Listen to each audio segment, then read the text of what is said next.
Welcome to In Pursuit with Pastor Bill. Hey, I'm just a simple guy in pursuit of knowledge, wisdom, understanding, wild game, fish that swim under the ice, tender smoked meat, tasty grilled meat, and Denise. In this hour, we are going to be talking about all of that and a whole lot more. Bill has been with Maranatha since 2005 and the campus pastor at Maranatha Chisago Lakes campus since 2011. Come along and join In Pursuit.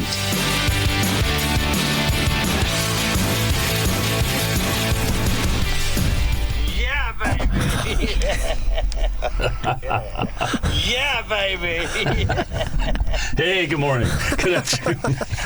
I was about to say, whatever you're about to do not do it, but it's too late. James, see, that's why I don't tell people the things that are in my mind, because they would make me not do them. Oh, man. Say what? Is that Shane? Is that Shane? Oh, God, that's funny. I'm a I little love bit it. I'm scared. just sitting here waiting, and I'm just playing with my computer. Oh, my gosh. James is so worried right now. He's just sitting back in his chair going, where do I mute this thing? Where do I mute this thing? Oh, I could be a little distracted today. I could be a little distracted. Imagine. Yeah, I got a couple different tabs pulled up on my computer, and I'm just screwing around. Thanks for tuning in, everybody. I hope you have a great rest of your week. That's the show. Yeah, baby! Oh, it's good. Hey, welcome to In Pursuit. It is good to be here. I'm feeling a little Squirrely? squirrely, spicy. I don't know, but I'm smiling, so that's a good thing, right? Yeah, absolutely. Is Make it- me laugh every day. That's good. It's good. Hey, let's see. I'm Bill. I'm Denise. I'm James. James is concerned. He was in a good mood until he kind of was nodding like, okay, go. And I just was sitting here waiting. No, really, you can go now. Oh, it's good. It's good. Hey, I'm excited about today's time with all of you listening. As always, if you would please let us know if you're listening live, just so we know who we're talking to out there. We always appreciate that. We have a few things we're going to get to today. We're going to talk sports. We have food. We're going to have our marriage minute, and we have a special guest joining us via telephone in just a few minutes. I'm very, very excited to see how that goes. Oh, yeah. It's going to be fun. It's going to be super fun. So, yeah, it's going to be good. So, yeah, let us know. I know that it's an exciting time. I got the sweetest picture from Pastor Ben, the youth pastor here at the Forest Lake campus. He sent me a picture of him and his boy out dressed in their orange, and they're out deer hunting. And I think that is just the coolest thing in the world. Nice. It is it's cool. very, very cool. Like, that's like, now I'm 53. I'll be 54 in January. My dad just turned 79 on Tuesday, and we have been hunting buddies since I was 12. That's cool. Yeah, it's very, very cool. Yeah, very cool. Like, and now he hunts at our place, and we built him a shack, and I love dragging his deer and gutting his deer and helping butcher deer. It's just one of my favorite things in the world that I get to do with my dad. And so I thought of that thinking of this picture of Ben and his little boy. Like, this is the beginning. If they stay with hunting, it's the beginning of a lifetime of doing that together, you know. And it's very cool. That was your glasses rubbing on your mic. I'm like, what are you doing over there? What is that sound? It's me. That's It's funny. me. You're squirrely. I didn't mean to be. You didn't mean to me? No. Why not? Let me just rub my glasses on the microphone again. Now And now it's not Now it's not doing working. it. Do you know what you got when you tried it that time? You got this. James is going to come in here any minute. He's going to take my computer He and is. He's slam gonna it against take it the away. wall. I'm being corrected by a 21-year-old. He's just shaking his head at me like, you're 8. There's different times Denise will look at me and she'll be like, you're 8. You're 8. You're a child. I love it. I love it. So, James, let's kick things off. We're going to call our little sports segment, whatever you decide to share with us for a minute. This is our sports timeout. All right. Well, been watching the games, been trying to watch the games. So the Minnesota Timberwolves are doing a little better. They've won 4 of the last 5 games they've played. Mostly blowouts. And so the amazing thing is that we usually play down to our opponents. So, like, you know, if the team that we're playing is really bad, Yeah. they tend to just kind of come out of the locker room, sleep in, and then they just lay an egg. So, Yeah. Because they feel like they don't have to take it seriously. right. Yeah. Well, they're kind of locking in. I don't. It's been pretty cool. So, like Anthony Edwards, he had 29 first half points against the Jazz this past Friday. Wow. So that's pretty good. He's outscored the whole Jazz team like for most of the first quarter, which Oh, is you're pretty kidding. cool. Wow. Yeah. So that would have been if he would have hit 40 that time.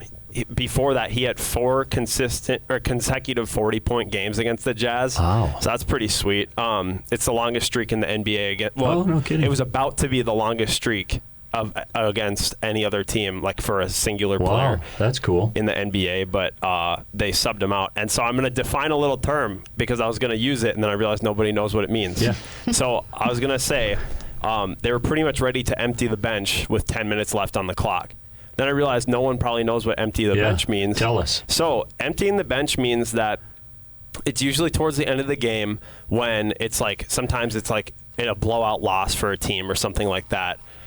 In order to just kind of give their starters rest, their main players rest, Yeah. they'll sub in their bench players. Sure. Okay, And that it's- makes sense. Yeah, so there's kind of like a general respect among coaches where the winning team will also empty their bench, and then everybody's like less experienced players will have a chance to play some Oh, that's cool. in-game minutes. Yeah. So they pretty much were ready to do that with like 10 minutes left on the clock. Usually it's like 2 or 3 minutes left on the clock. Okay. So it was pretty definitive win there. That's and that cool. Happened a couple more times, so that was pretty cool.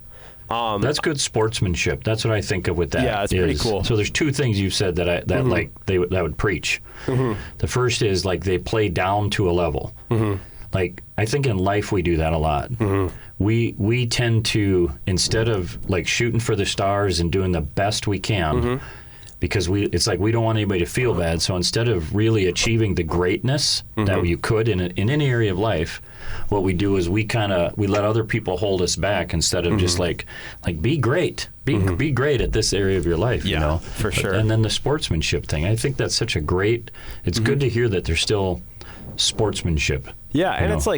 it's like you might choose not to sub out like your tops if you're losing and you just want to, get reps in or something. But yeah. it's cool. And then, I guess the biggest stories this last week at least has been that the Wolves are trying to improve their defense when Rudy Gobert isn't on the floor, and Rudy Gobert is like our defensive piece. Okay. And then the other big story has been Julius Randle has just been like elevated to a new, like I think he might be an all-star this year. Oh, wow. Because he's just like a legit second option. So it's pretty cool. Cool. And by second option, I mean like, we have our star Anthony Edwards. Yeah.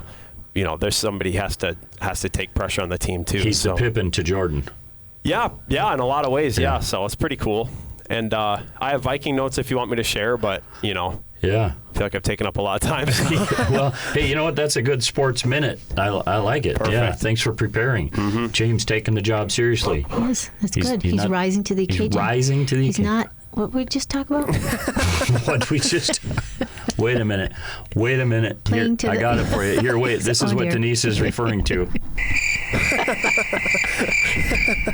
No, Me and James playing- are talking sports, and playing Denise down is, to the team, right? Denise is over here going. Hang on. Wait for it. Say what? No, it's more like just a little drift, a little butterfly floating through the air, my and the gosh. wind comes through. It's like, oh, yeah, playing down to the team that's Yeah. worse than you. Yeah. Instead of just being great, just be Yeah. great. Yeah. Make people rise up instead of Way to go, James. Yeah. Work hard. Be the ball, Danny. Be the ball, Danny. That's good. That's Jimmy, good stuff. be the ball, Jimmy. Jimmy. Has anybody ever called you? Oh yeah, Jim. Yeah. Jim. Oh, yeah, he Used called to me call Jim. you Jimmy. Yeah, he called me Jim. Yeah. That's funny. Yep. funny. Yeah. Well, thanks for the sports timeout. We're going to try and make a connection via a telephone call. We have a guest. It's one of our most faithful live listeners, and we are going to try and get this young lady on the phone. This is, how old is she? 4. This is 4-year-old little Molly that we're going to get on the phone here. Hello. Hello. Is Hello. this Megan? This is, but here's your star. Yeah, let's talk to Molly. Say hi. Hi. Hi, Molly. How are you today? Good. How are you? What are you doing today? What are you doing right now? Helping Mama bake Really? cookies. You're kidding. That's awesome. What kind of cookies are you making? Do you know? Chocolate chip ones. So, what time can I come over to get when will the cookies be done? I'll stop over. Little bit. Yeah. Little bit. In a little bit. That's wonderful. So, hey, Molly, what's your favorite food? Sandwich. A sandwich? What kind of sandwich do you like? She shrugged her shoulders. Oh, you just like sandwiches, huh? That was a different answer from last night, girl. How about this? You had something else you wanted to tell us about. Do you like unicorns? Did I hear that right? You like unicorns? Yeah. You do, huh? What do you like about unicorns? I don't know. Yeah, you just know you like them, huh? Yeah. Yeah, that's good. Molly, you're doing great. Can I ask you one more question, Molly? Yeah. Okay. What are you thankful for? My family. Oh, that's sweet. Is there anything else you're thankful for? You have anything else you're thankful for? Are you thankful for unicorns? Yeah. Yeah. Well, Molly, Hey, nothing else? well, Molly, you sure did good letting us call you today. We want to do this sometimes. Can we call you sometimes when we're doing our radio show? Yeah. Can we? Oh, Let's go. Do you know what we're going to call this? We're going to call this Molly's Moment. And you get to just decide what you want to tell us on the radio, okay? Hey. Okay. Well, thank you so much. Thanks, Molly. We hope you have a great Yeah. day making cookies and playing with Mom today, okay? Hey. Okay. Bye-bye, Bye, Molly. Molly. Bye. Tell me that's not the cutest thing man. ever. She's so cute. She did great. Yes, she did. Oh, my Wow. goodness. I'm so proud of her. Good job. Molly's Moment. Molly's Moment. That's That's- a great segment. Yeah. Yeah. Chris is listening in Wisconsin. Chris Edwards. She says Molly is adorable. Yeah. And she is. She is adorable. Oh, she's cute. Yeah. Sweet and friendly. She runs around the church, smiley. Yeah, she's adorable. Yeah. Well, that's good. Megan, thanks so much for letting us do that with Molly. We appreciate it. Food Frenzy. What do we got to talk about for food? I can't remember. This morning was kind of fun. We had our seniors group this morning. We call it our 60-plus group at the Chisago campus. And so we were out, and I had the fish house set up again, and we grilled some sausage. Yeah, baby. And then we had some bacon left over, so we reheated some bacon. Yeah, baby. And then because we had the fish house set up with the Blackstone in it, we made like 60 or 70 pancakes with some fruit and some whipped cream on them. Yeah, baby. It was a delicious. Oh, I'm serious. James is going to just come in here, but it was super fun. So just to be out of the cold, and so the grill doesn't have to fight the cold weather, we set the fish house up again behind the church and rolled the Blackstone in and had breakfast with our seniors group. It was just super it was fun good. to It do was that tasty. for Yeah. them. Yeah, it was delicious. Yeah, whipped cream, Yeah, fruit, strawberries, blueberries, syrup, butter. Put them all on. yeah. Just make it a big ol'. One of the ladies brought some homemade muffins, right? Those were gone. Yeah, they were. They were just gone. They Nice. Yeah, yeah. But it was a good time. were. Yeah. That was fun. Other than that, in the food department, I don't remember what we made this week. Well, this It's a morning blur. I cooked some livers for the chickens. Yeah, we picked up a quarter cow on Tuesday night. I can't wait to eat this meat. Yeah. Yeah. Excuse me. This comes from a place where, like, they know what they're doing with cows. They know how to make cow meat. I just can't wait to eat this meat. Yeah, so they asked, "Do you want the livers?" And I go, "Honestly, I would just feed them to the chickens unless if somebody else wants them." Yeah. And so I've got livers, so Yeah. I cooked up livers this morning. Bo Yeah. goes, "What's that smell?" Yeah, it was unbelievable. Like, what? Oh my. Yeah, it was something else, Yeah. but it's good use of it. Yeah, Yeah. chickens love it. Yeah. So I'm excited to cook food, but again, I just don't remember what we've made over the last week. That's really jumped out. Been a busy week. Smash burgers. We made smash burgers. Oh yeah, we did again. smash burgers again with your kids this time. Yeah. That was pretty fun. Yeah. Everybody just chows them. Yeah. Because they're just good. They are good. Yeah, brought them into Get that char. We brought the grill into the kitchen or into the garage. Yeah. That works good. So listen to this. So have the grill in the garage, cooked bacon, and then waited to do the burgers till people got there. And the garage is getting kind of smoky, obviously. So I opened the window in the garage. And it really wasn't helping a whole lot. And it'll clear out. Well, then Denise and her daughter came out to help make the smash burgers. And Denise says, "Did you open the storm window on the window?" So I didn't. I opened the main window. The window was never even open. And she opens it. There's a nice breeze coming in all of a sudden. It's like, what the heck's wrong with me? That's funny. Yeah. So it was anyway. a bit toxic in there when we first got out there. Opened the service door and the air wasn't going. I looked back and I'm like, I'm not sure. Yeah.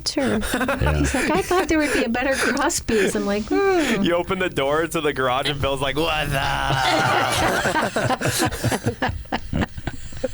It's very possible, Jane. It's very possible. Yeah, baby. It's very possible.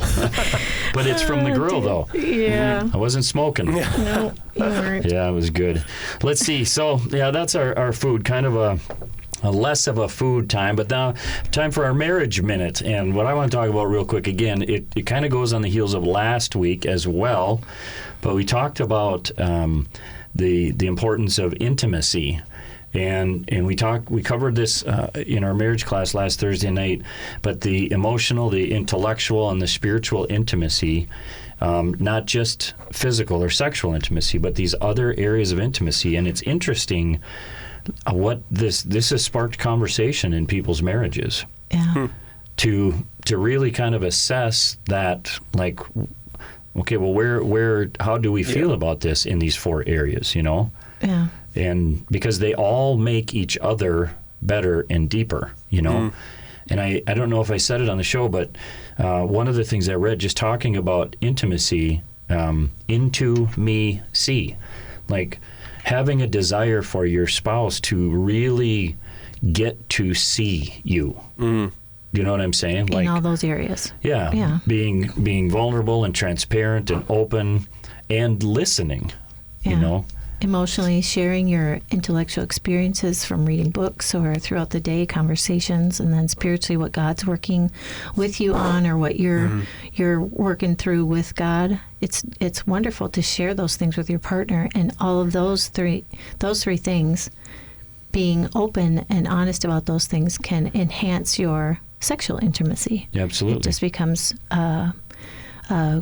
wonderful life together when you have those intimacies all in balance. Yeah, and just sharing with that person, sharing life and doing life and being a part of it. It really makes a big difference. It does. And so that's kind of what I want to challenge people with today. If you're engaged, if you're dating, obviously, as believers, the sexual aspect of it shouldn't be there. But you can be building these other areas, getting to know and laying a foundation of intellectual and emotional and spiritual intimacy. But if you're married, like we could probably do a whole segment on even like if you're married, having a good, healthy sexual life is so important. That intimacy and these other 3 areas really, it's amazing how all 4 really come together. They really do. It really makes something special. So once again, that's my challenge is talk to your partner about how you feel when it comes to these different levels of intimacy and just make it even part of your everyday conversation to enrich your marriage. That's our marriage minute. We need to get introduction music to all this stuff. Sure. But are you going to play the laughing thing again? So now that brings us to the next part. Number 7 on my list is our word of the week. Word of the week. This is the part of the show where Denise and Bill learn new words in pursuit of knowledge and understanding of the English language, and so they can sound smarter. It's so good to sound smarter. It feels so good. I don't know if we feel super smart today, if we sound super smart today. Why? But I'm going to bring a word in that makes all of this make sense. Okay. All of this tomfoolery. My word today is hobgoblin. A hobgoblin? Say what? You are a hobgoblin. A mischievous goblin. So that's the definition of a hobgoblin. You have played directly into my word. And I'm telling you, he didn't know. I had no idea. I didn't either, so my sentence would have been completely different today. Are you changing your sentence now? I'm thinking about it. So, hobgoblin, a mischievous goblin. Did you know what's the difference between a goblin and a hobgoblin? While goblin is traditionally regarded as in folklore as a grotesque, evil, and malicious creature, a hobgoblin tends to be more of a playful troublemaker. The character of Puck from Shakespeare's A Midsummer Night's Dream is a hobgoblin who plays pranks such as spoiling milk and tripping old ladies. First appearing in English in the early 1500s, hobgoblin combined goblin from the Greek word roga or kabalos with hob, a word from Hobie, a nickname for Robert, that was used both for clownish louts. Oh, do you remember our word from last week? Yeah. Lout, an awkward, brutish person. So it combines a clownish lout and in fairy tales for a mischievous sprite or elf. Okay. So we know if we don't use our new word, we will lose our new word. So I would like to use our new word in a sentence. Pastor Bill Headley. Go ahead, James. No, that's all I Pastor got. Bill Headley That's all I'll has say. been nothing but a hobgoblin today on the show. That's pretty good. Although my real sentence, Yeah, baby. my real sentence is in his relationship with his nieces, in the sweetest of ways, Bill can be a bit of a hobgoblin with his teasing and engaging sense of humor. Their interactions are fun to watch at family gatherings. That's very sweet. Yes, but you've been a very entertaining hobgoblin today on the radio show, too. That's funny. And that's our word of the week. You're listening to In Pursuit with me, Pastor Bill, a production of WAJC, Your Life Radio on 88.1 and 91.7 FM. WAJC is owned and operated by Maranatha Assembly of God in Forest Lake, Minnesota. If you would like to visit Maranatha Chisago Lakes campus, we have 4 weekend services to choose from. Visit maranathashisago.org to learn more and to check out some past messages. Well, welcome back to the second half. Hey, a couple things I want to make sure everybody's aware of that's listening now or listening later. At both of our campuses, the Forest Lake and the Chisago campus of Maranatha, we have Thanksgiving services coming up. So these are on it's the Wednesday right before Thanksgiving. This year it's November 26th. And at the Forest Lake campus, at the Forest Lake campus, there's a service at 6:30, and at the Chisago campus, we're going to do a service at 5 p.m. and at 6:30 p.m. And so I want to encourage you, if you're listening now or if you happen to catch this on podcast form prior to Thanksgiving, come and check out one of those services. It really is a great time of there's great focus on being thankful. We hear testimonies, we worship the Lord, just giving thanks, and we have so much to be thankful for. And so I want to really encourage you to do that. And then check out our websites, realchurch.org and maranathashisago.org. You can find out a lot of great stuff that's happening, especially during the holiday season. Christmas programs at both churches, decorating happening at both churches. So just a great time of the year. Yeah, it is just a good time of year. Yeah, it's fun, and it's been a great fall. it has. Yeah, it's The weather is pretty much perfect. Not enough snow. yeah, but they're making it at Trollhagen and Wild Mountain. Whatever. I saw that they're making it, James. You get plenty of snow. Yeah, we need good ice before we get snow, James. It's so important. Yeah. Think about the other people, James. Yeah. Oh, I don't have. Why should I? Why should I I? don't wanna. Whoa. It's my hopes and dreams. Yeah. Yeah, so that's good. Anyway, check out the websites and enjoy some upcoming events at the churches. It's good stuff. It is. Let's see. So there is a topic today that I want to talk about for the remainder Other of the than hobgoblinry. other than that. Hobgoblinry. Yeah. I'm trying to think of other things to look up, but I got to focus for a second here. I'm too distracted with the fun and the silly. I'm just too distracted. Maybe it's the pancakes or the Oh yeah. I don't know. Yeah. all the coffee I had. Who knows? I'm looking at my game camera, and a picture just came through of this doe, and she's right up to the camera. She's staring right Just at staring it. right at it. Yeah. You missed me. Yeah. What are you doing over there? Yeah. So what I want to talk about, though, is this, and this is just coming from some recent, personal experiences. But I want to talk about speaking truth, and in this particular context, I don't want to talk about. It's not about speaking truth like speaking the Word of God truth, but having difficult conversations and being able to speak the truth. And it's a very, very. It can be a very hard thing to do. Well, yeah, when you're calling somebody out or holding Yeah. them accountable for something, Yeah. those are difficult situations, difficult conversations for anybody. Yeah.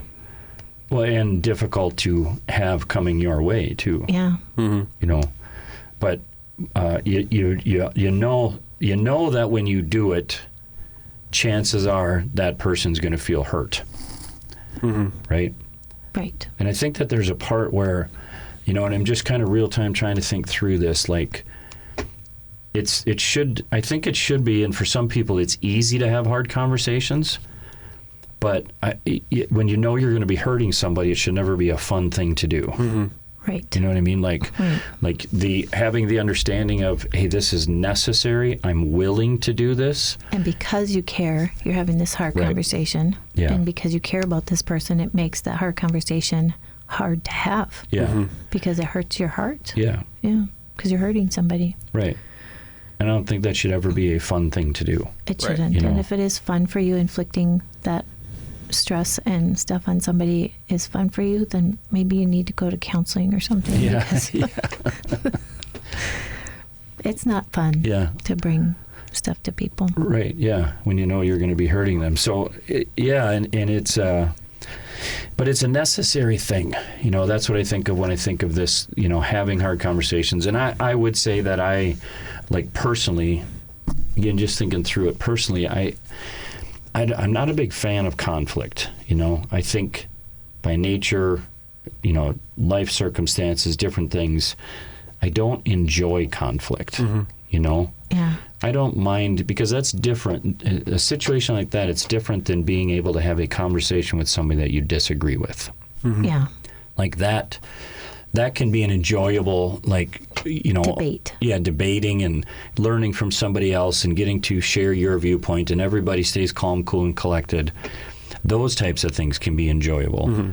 But the actual, like, the conflict and hurting somebody or being hurt, it's just, I think by nature I avoid it, but more and more I learned the value and the importance of it.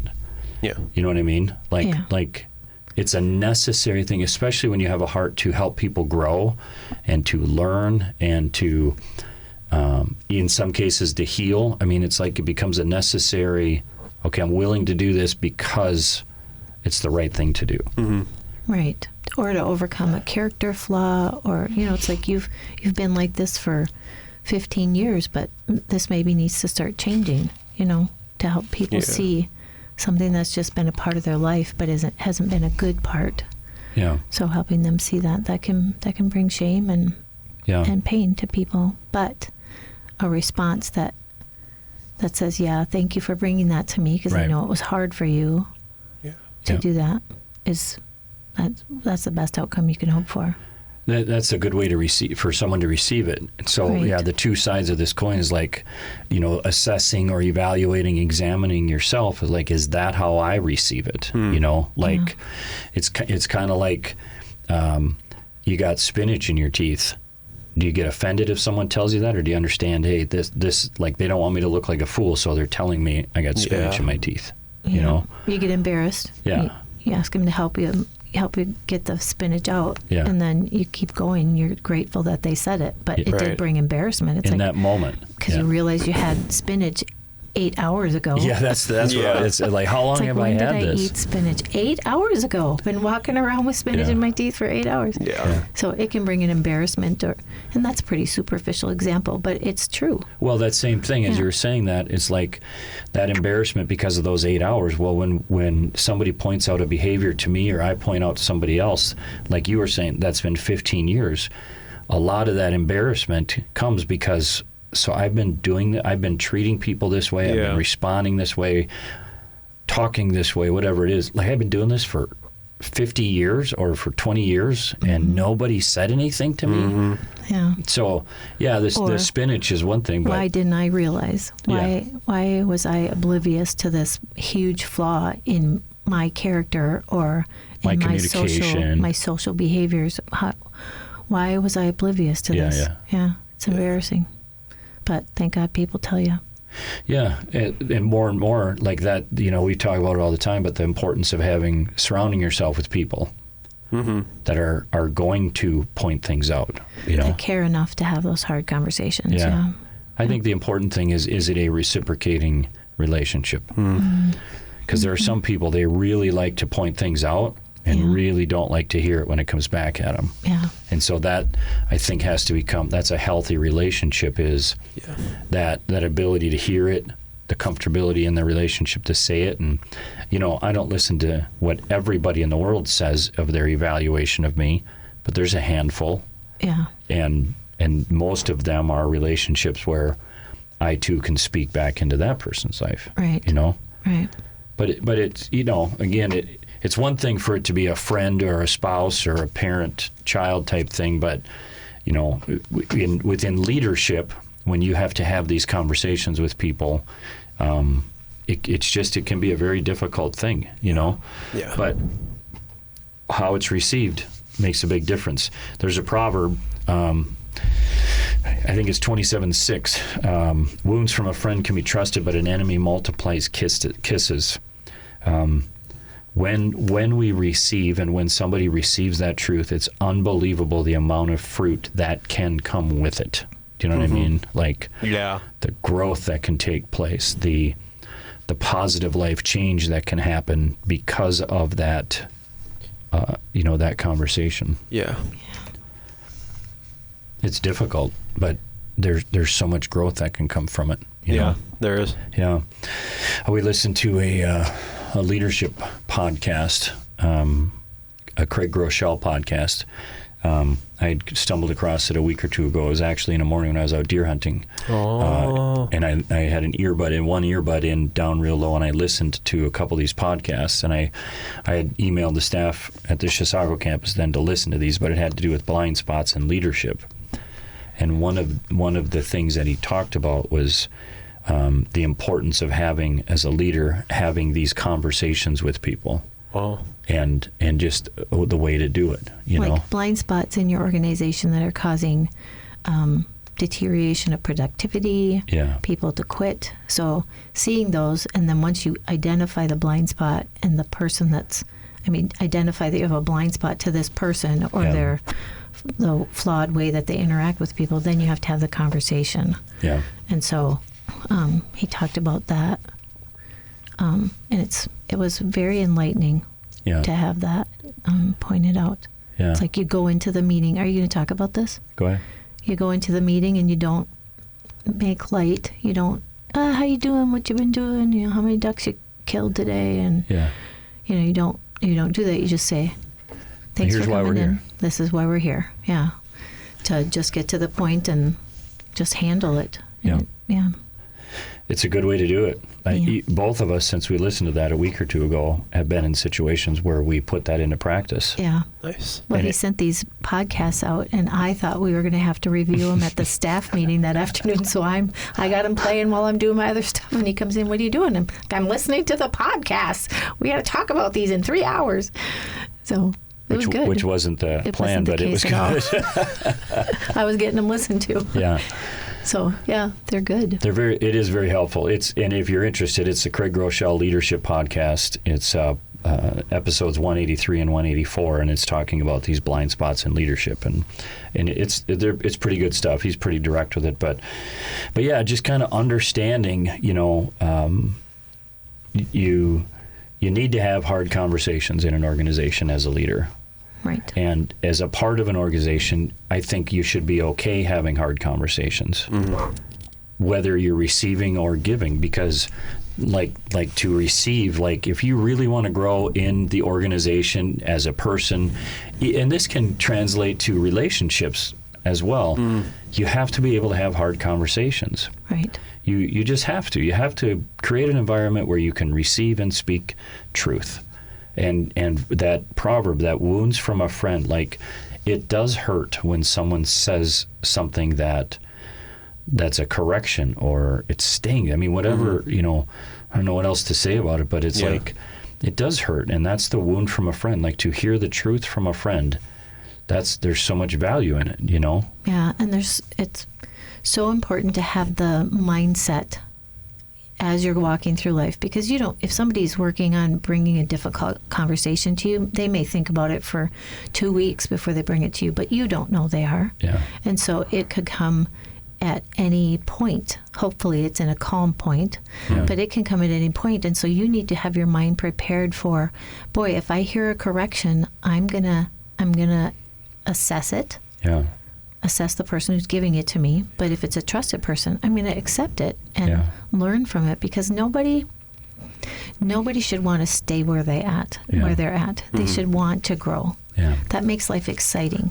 Yeah. To experience new things and to invest in new things, to just keep growing and learning. And if someone gives you something difficult, that's a growing point. Yeah. And that can be celebrated, even though it maybe doesn't feel good. But to celebrate, it's like, boy, thank you for bringing that to me, because I'm guessing that was hard to do. Yeah. And yeah, I think it's good to think about it ahead of time. I'm not a person who thinks about stuff ahead of time.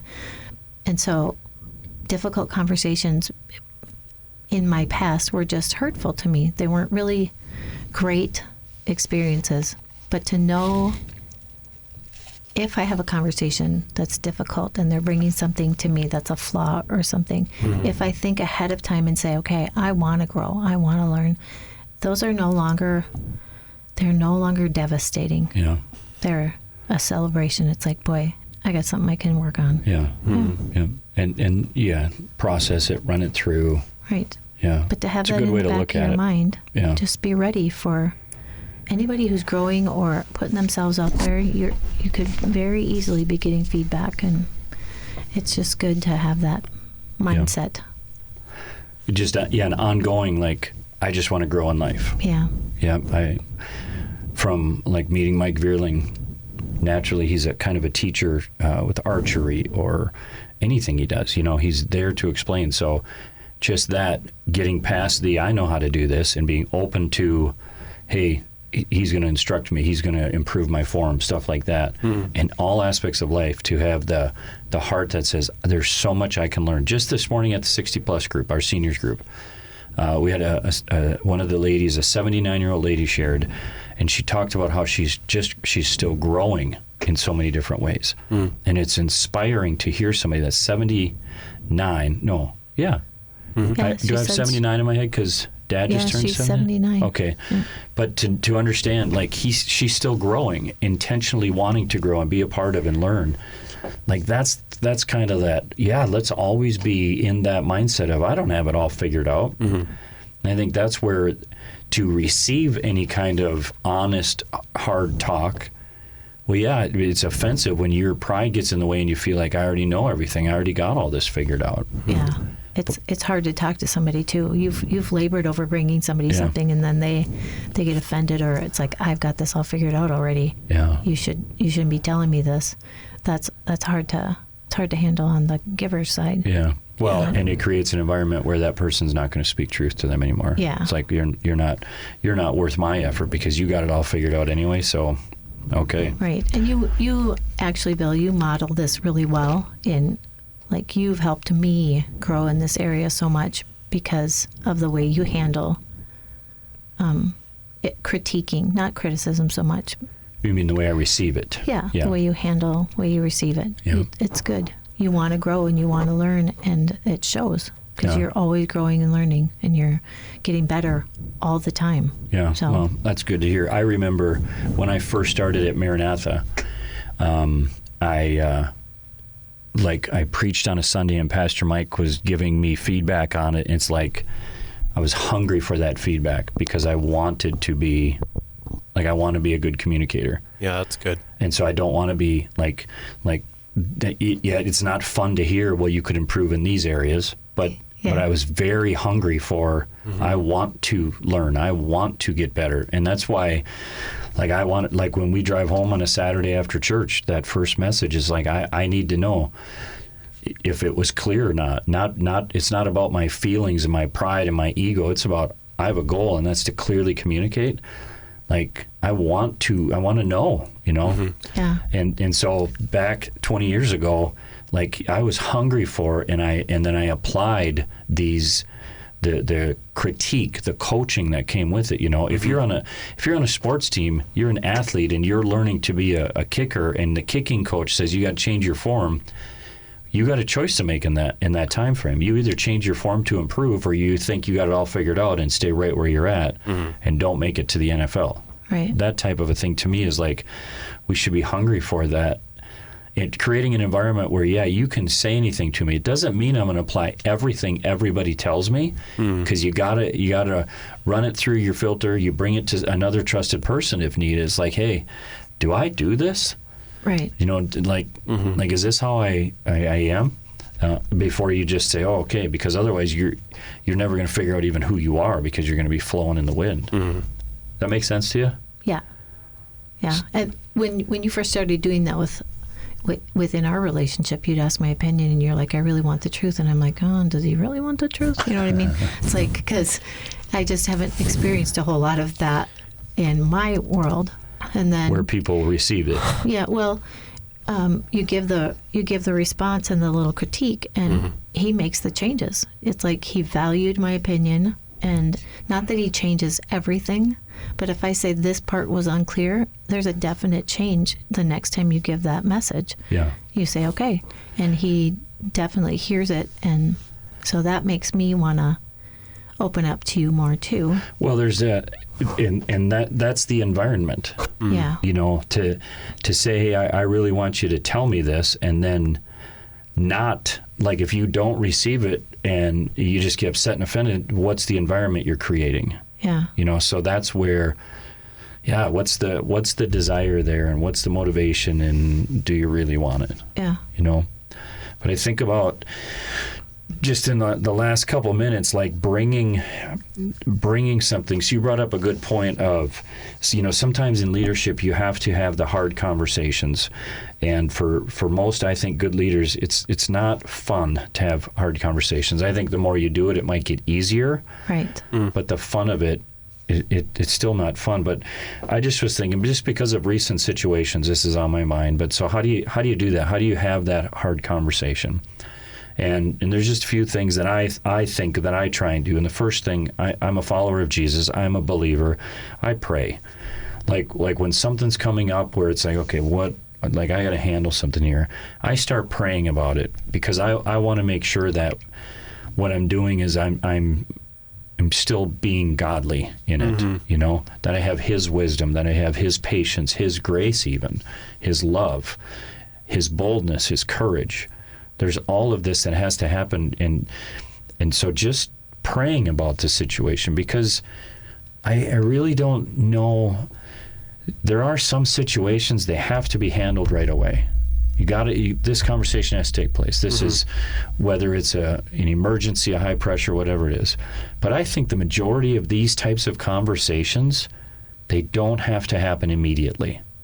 Do you know what I'm saying? Yes. Like, you can pray about this. You can handle what needs to be handled right away and say, okay, we're going to talk about this, but we're going to do it in a week or two. And then you spend time in prayer and you gain that wisdom, you gain that understanding. So it's that praying, and it's take time. If you can take the time to prepare, to pray, to get advice, to talk to somebody that's trusted, somebody that's been through the situations before, confidential, but take the time you need to make sure that you're prepared for this. You've got all the information you need. And then You've that's got the right next approach. thing is get that. Yeah, no, it's a good point. You gather, like, make sure you understand the full story of what it is you're dealing with here. Right. Collect the data, get the information, make sure that you're not basing decisions on emotions, but hey, here's the facts of this situation. Here's the facts of what we need to talk about.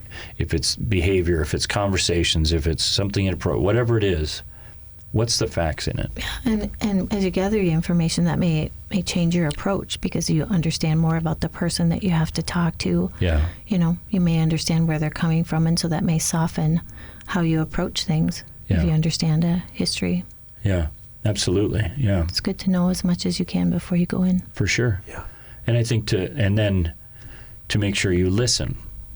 So even in the conversation you're having, make sure you're listening so that you have a good idea of where this situation's at. Right. Be listening to the other person. Be listening. Where are they coming from? What are they thinking? Stuff like that. Like it's important to be listening to it. And then I think it's be strong. When you get in that conversation, if this is something that you've prayed about, you've taken time, you have the correct information, make sure you go in and be bold and be courageous and be strong. And if a decision has to be made, then you convey that, communicate clearly. What is it? Make sure you're articulating exactly what needs to be said, not tiptoeing around it. This goes back to, I think, that thing with the Craig Rochelle podcast is like, once you start kind of tiptoeing around and it just gets all touchy-feely and warm and fuzzy, are you clearly communicating what needs to be said? Like, you need to hear me clearly now. That spinach is right between your two front teeth. Like, and I use that as kind of an example, but like to say it as clearly so that you walk away knowing, okay, I clearly articulated and communicated exactly what this person needed to hear. Yeah. Here's the problem. Here's the concern. Instead of like, oh, I think maybe we need to work on this, or maybe we need to work on that, and just to say it very clearly. Yeah. Not with extra words that are demeaning, but to just clearly state the thing that needs to be taken care of. Yeah. And to remember, even in those situations, you're still a follower of Christ. Like sometimes we think when we have to do this stuff, we leave our Christianity at the door, we come in and we be a certain way. We're still a follower of Christ, even in life's most difficult situations. Yeah. So, it's good. We're down to the wire. We're down to the end. 10, 9, 8. We're counting down. But hopefully this gave you something to think about. Hopefully that you'll pursue these tough conversations. Have a great day. Bye for now. See ya.